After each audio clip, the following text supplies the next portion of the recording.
দেখেন এখন আমরা বুঝতে পারছি যে লিটন দাসের কাছ থেকে যা প্রত্যাশা দল আশা করে যে কোয়ালিটির তিনি ব্যাটসম্যান, তিনি সাদা বলে ঠিক ততটা মোটেই ধারাবাহিক না। এই কারণে একটা লিগ টুর্নামেন্ট ডিসাইডিং ম্যাচেও কিন্তু আমরা তাকে দলের বাইরে রেখেছিলাম। তো এই মুহূর্তে তিনি টি-20 আমাদের একটা ফরম্যাটের ক্যাপ্টেন, একটা সিরিজ চলছে। আমার মনে হয় যে আমরা এত ডিটেইলে এটা নিয়ে এই মুহূর্তে কথা বলার জন্য আমি মনে হয় এটা আদর্শ সময় না। তবে এতটুকু বলতে পারি, we are certainly concern about the way he is getting out. Near future যদি সেখানে কোনো কিছু মেরামতের প্রয়োজন হয়, মেরামতের জন্য কোচরা আছেন। যদি সাময়িক বিরতি নেওয়ার প্রয়োজন হয়, তার জন্য কোচরা আছেন। অথবা তিনি যদি আগামীতে আরও দুটো খেলা আছে, সেখানে আবার ফেরত আসতে পারেন, that will be most welcome.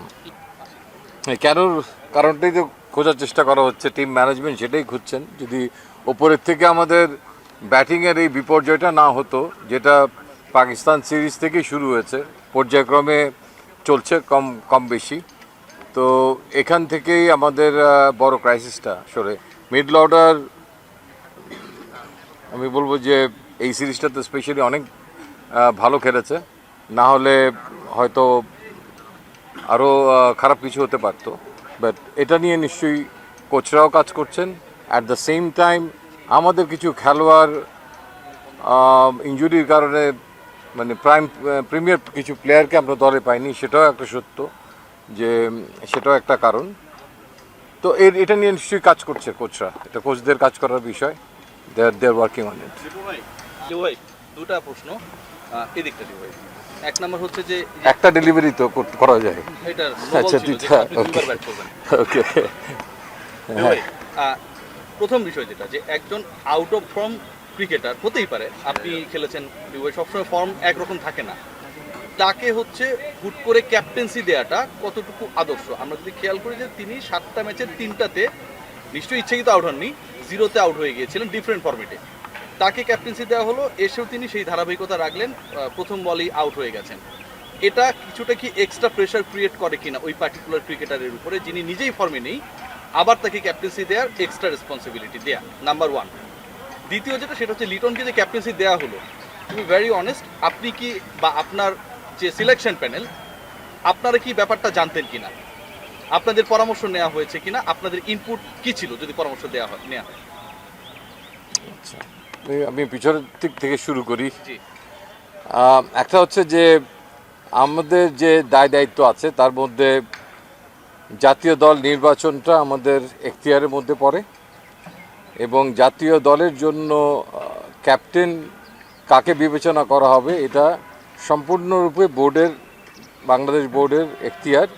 এবং সেটা স্বল্পকালীন সময়ের জন্য হবে না দীর্ঘকালীন সময়ের জন্য হবে, আমার মনে হয় এটা বাংলাদেশ ক্রিকেট বোর্ড অবস্থার পরিপ্রেক্ষিতে সেটা নির্ধারণ করে, এবং এবারও তাই করা হয়েছে। এখানে বেসিক্যালি আমাদের থেকে এই যাবৎকালীন আমি জয়েন করার পরে আমাদের কাছ থেকে শুধু এ টিম এবং হাই পারফরমেন্স টিমের জন্য ক্যাপ্টেন ভাইস ক্যাপ্টেন রেকমেন্ডেশনটা চাওয়া হতো।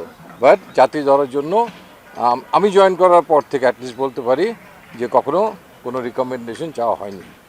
আর প্রথম প্রশ্ন যেটা ছিল যে আউট অফ ফর্ম একজন ক্রিকেটারকে ক্যাপ্টেন্সির মতো গুরু দায়িত্ব দেওয়াটা আসলে কতটুকু আদর্শ আপনি মনে করেন as a x captain and selector cricketer? এখন যে জায়গায় আমি দাঁড়িয়ে কথা বলছি, যে আমি এখন বোর্ডের একজন দায়িত্বপ্রাপ্ত ব্যক্তি হিসাবে কথা বলছি, বোর্ডের অধীনে চুক্তিবদ্ধ একজন নির্বাচকদের প্রধান হিসাবে কথা বলছি। আমার কিছু জব ডেসক্রিপশন আছে, আমার কিছু কোড অফ এথিক্স আছে, সেই এথিক্সের বাইরে গিয়ে আমি কথা বলতে পারবো না। হয়তো অন্য কোনো সময় আমি এটার পূর্ণাঙ্গ উত্তরটা হয়তো দিতে পারবো। বাট আমি মনে করি যে নিশ্চয়ই খুব স্বল্প মেয়াদি কোনো একটা হিসাব ক্যালকুলেশন করেই হয়তো বোর্ড একটা সমাধান করার চেষ্টা করেছে, কারণ বোর্ডের হাতেও যে খুব অনেক অপশনস ছিল, হয়তো সেই অবস্থায় বোর্ড ছিল না, অনেক খেলোয়াড়ই ইনজুর্ড ছিল। আর যে পজিটিভ সাইডটা আমি দেখি, যে একজন ব্যাটসম্যান যখন আউট অফ ফর্ম এবং সেটা যখন তিনি কন্টিনিউ করে যাচ্ছেন অ্যাজ এ নতুন দায়িত্ব পাওয়ার পরও, তখন তার টিম তাকে যে সাপোর্টটা করেছে to make him as a একজন বিজয়ী মানে দলের ক্যাপ্টেন হিসেবে দিন শেষে আমার মনে হয় সেটা হয়তো তাকে অনুপ্রাণিত করবে। I think team has done a wonderful job for their captain. Review ভাই, আপনি প্রায় 1 বছর হলো এই দায়িত্বটা নিয়েছেন আর কি, মানে এটা 1 বছর হয়নি। মানে কাছাকাছি সময় আর কি। তো আপনি যখন দায়িত্বটা নিয়েছেন তখন স্বাভাবিকভাবে অনেক এক্সপেকটেশন ছিল, কারণ আপনাদের আগের যে নির্বাচন প্যানেল ছিল তাদের প্রতি একটা মানে সমালোচনাও ছিল। সেই সমালোচনাটা কাটিয়ে আপনি যখন দায়িত্বটা নিয়েছিলেন, আপনি যেই টার্গেটগুলো নিয়ে এসেছিলেন যে টিমগুলো স্টেবল করা বা 3টা ফরম্যাটে আলাদা আলাদা টিম করা, সেই জায়গাতে আপনি মানে আপনি নিজের ইয়াটা কেমন মনে করেন যে আপনি 1 বছরে কতটুকু হ্যাপি আপনার কাজ বা এই সিলেকশনে? আসলে সন্তুষ্ট জায়গাটা তো কখনোই শেষ হয় না, মানে কেনা আরও বেটার করতে চায়। প্রতিদিনের কাজকে তারপরের দিন চ্যালেঞ্জ করাটাই is most important. Unless team আপনাকে কমফোর্ট জোনে নিয়ে যদি যায় with their performance, then you can be comfortable. But সেই জিনিসটা ঘটছে না। তবে আমরা আমাদের প্রসেসটাকে ঠিক রেখেছি। আমার মনে হয় যে পর্যায়ক্রমে যে ট্রেনিংটা শুরু হয়েছে হাই পারফরমেন্স অ্যান্ড টাইগার্সের মাধ্যমে, এই T20 ফর্মেটে আপনারা NCL দেখতে পাচ্ছেন এখন, এবং পর্যায়ক্রমে আপনারা এতটুকু আমি বলতে পারি যে ওভারনাইট তো ওগুলো রাতারাতি চেঞ্জ করা সম্ভব না। তবে আগে যেমন কিছু অনেক খেলোয়াড়ই 3টে ফর্মেটই খেলতো, পর্যায়ক্রমে অনেকেই সরেও গেছে, তারা অবসর নিয়েছে। পর্যায়ক্রমে আমরা কিছু স্পেশালাইজ প্লেয়ারকে দলভুক্ত করার চেষ্টা করব ফর্মেট অনুযায়ী, if they come up to their mark. Sheikh Mahedi খুবই দারুণ বোলিং করেছেন, আজকের ম্যাচ সেরা হয়েছেন। তার বোলিংটা আপনি কিভাবে ইভ্যালুয়েট করবেন? আর আরেকটা প্রশ্ন, আমরা ওয়ান ডেতে দেখা গেছে মিডল ওভার্সে অত বেশি উইকেট নিতে পারেনি এবং একজন স্পিনারের অভাবও আমরা বোধ করেছি লাস্ট 3টা ম্যাচে, যে যারা মিডল ওভার্সে সত্যিকারের স্পিন করিয়ে উইকেটটা নেবেন। ওই জায়গায় আপনারা মাহেদিকে চিন্তা করতে পারেন? দেখেন, ভবিষ্যৎ নিয়ে ইটস টু আর্লি। আপনি যেটা প্রশ্নটা করছেন, ছুড়ে দিয়েছেন আমাকে, ইটস মিন যে এরপরে আমাদের চ্যাম্পিয়ন্স ট্রফির দিকে আপনি আঙ্গুল দিয়েছেন। আমার মনে হয় মানে সময় সবচেয়ে সেরা উত্তরটা দিতে পারবে। স্টিল আমরা মনে করি Mehidy Miraz is a very good bowler. হয়তো অনেকেই জানেন যে he is suffering for his groin problem এর জন্য।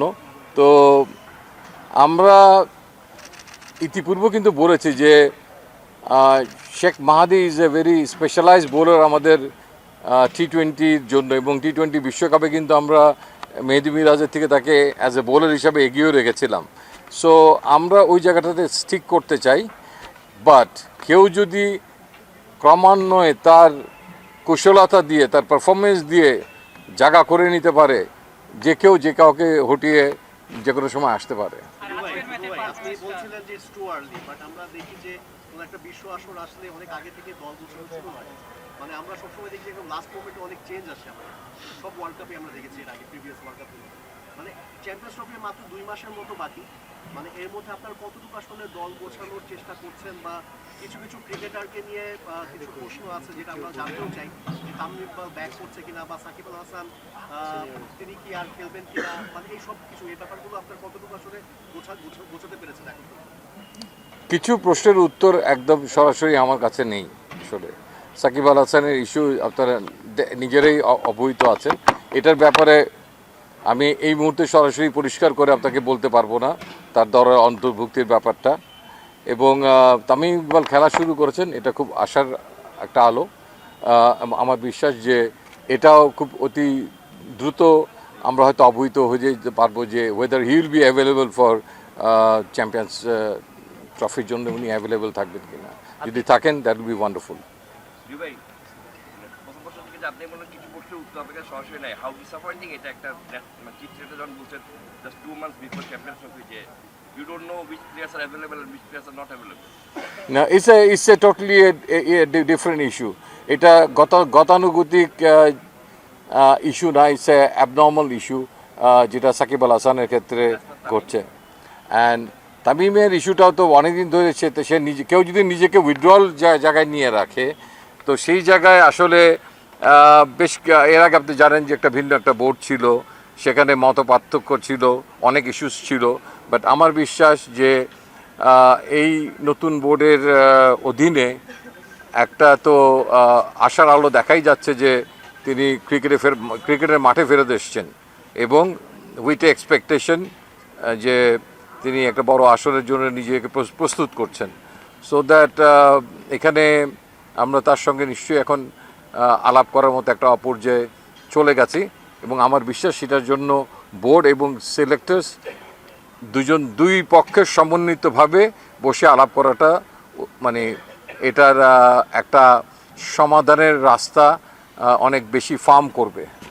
ইভেন তামিম অন রেকর্ড বলছেন যে if there is a purpose he would like to come back in the Bangladesh national team. মানে তাকে যদি নিতে হয় তাহলে কোনো পারপাস থাকবে, মানে what do understand by this? I don't want to take your question. Dipu ভাই, তামিম যে পারফর্ম করছে আপনি তাকে কতটা এক্সপেক্ট করছেন যে চ্যাম্পিয়ন্স ট্রফি দেশে খেলুক? তামিমকে আরও শানিত হতে হবে, তার ফিটনেসকে আরও ইমপ্রুভ করতে হবে। যখন সে একটা জিনিসের জন্য ডিজায়ার করবে তখন ডেফিনেটলি যে খেলোয়াড়টা এতদিন ধরে ইন্টারন্যাশনাল ক্রিকেট খেলছে সে জানে যে গ্লোবাল টুর্নামেন্টে খেলার জন্য নিজেকে কিভাবে শানিত করতে হয়, কিভাবে প্রস্তুত করতে হয়, কী ধরনের সহযোগিতা he will expect or board will offer. I think এই সমস্ত ব্যাপারগুলো কোনো বাধা হয়ে দাঁড়াবে বলে আমি কখনোই মনে করি না।